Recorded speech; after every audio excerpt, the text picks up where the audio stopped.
Bonjour à tous et bienvenue dans cette nouvelle vidéo sur le 5e savoir-faire du cours de géographie, c'est-à-dire comment apprécier la qualité d'une représentation cartographique.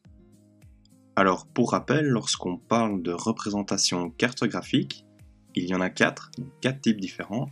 Il y a la carte thématique, de synthèse, schématique et un croquis. Les cartes peuvent être utilisées pour répondre à une multitude de besoins dans la plupart des domaines, et une carte permet aussi une représentation spatiale de phénomènes sur le territoire où seule l'imagination demeure la limite. Voici un exemple avec le Japon. On vous demande ici de réaliser une carte de synthèse sur les aléas naturels et technologiques du pays et de mettre ceci en lien avec la densité de population.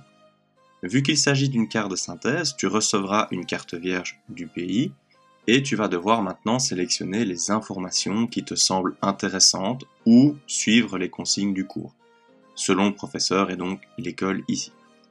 Après avoir parcouru le cours et l'atlas géographique, on repère les éléments suivants: la densité de population, les villes importantes, donc en termes de population totale, les volcans, les séismes, les typhons et les centrales nucléaires.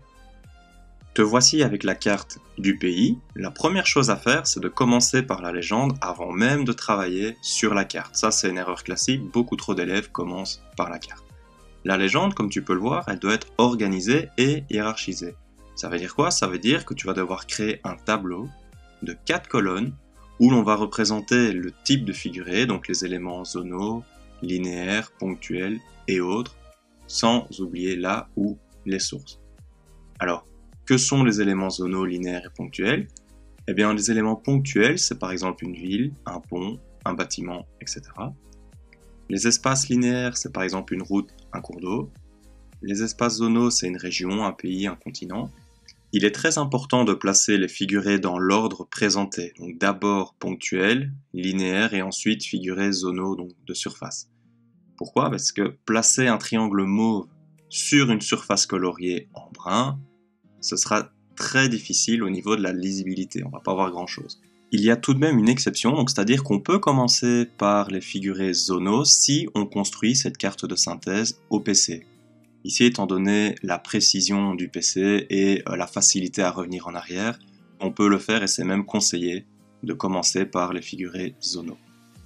Alors, pour la hiérarchie, on doit utiliser des cercles de différentes tailles pour montrer une agglomération peu peuplée à très peuplée.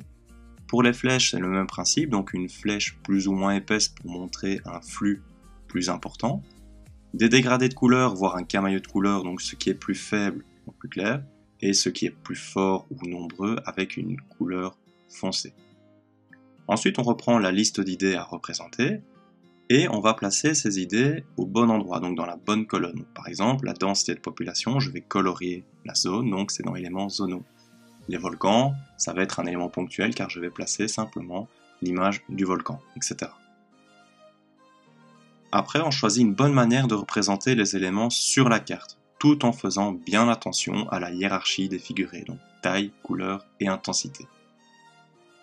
Enfin, étape par étape, on place les différentes informations sur la carte de synthèse, et je le rappelle, attention, en temps normal, on termine avec les éléments zonaux, mais ici je vais commencer avec les éléments zonaux car je réalise la construction de cette carte de synthèse sur PC.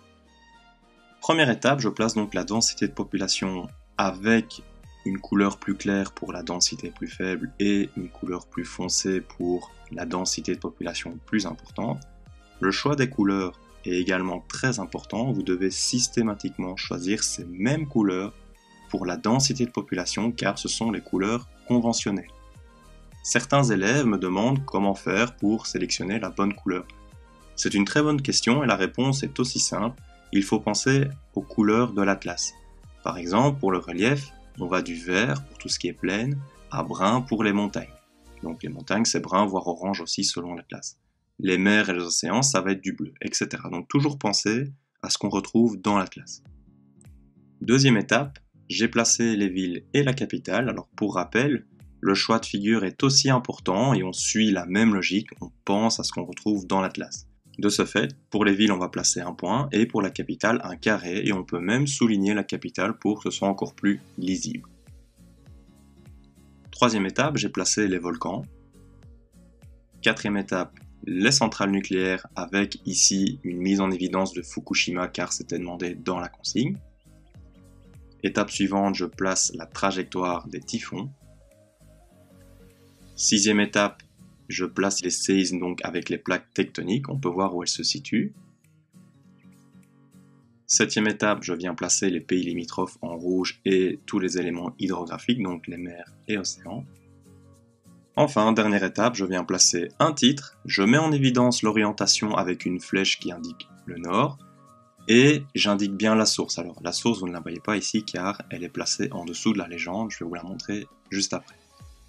En conclusion, vous avez une carte de synthèse complétée, avec une légende hiérarchisée et organisée. Le savoir-faire est donc terminé. Les différents critères pour apprécier ou construire la qualité d'une représentation cartographique sont, premièrement, les éléments constitutifs d'une représentation cartographique, donc le titre, l'échelle, l'orientation, la légende et là où les sources. Vous devez bien avoir les types de figurés présents et mis en évidence, donc ponctuels, linéaires et zonaux. Et enfin, vous devez veiller à avoir une bonne hiérarchie des figurés, donc c'est-à-dire une taille, une couleur et une intensité correcte.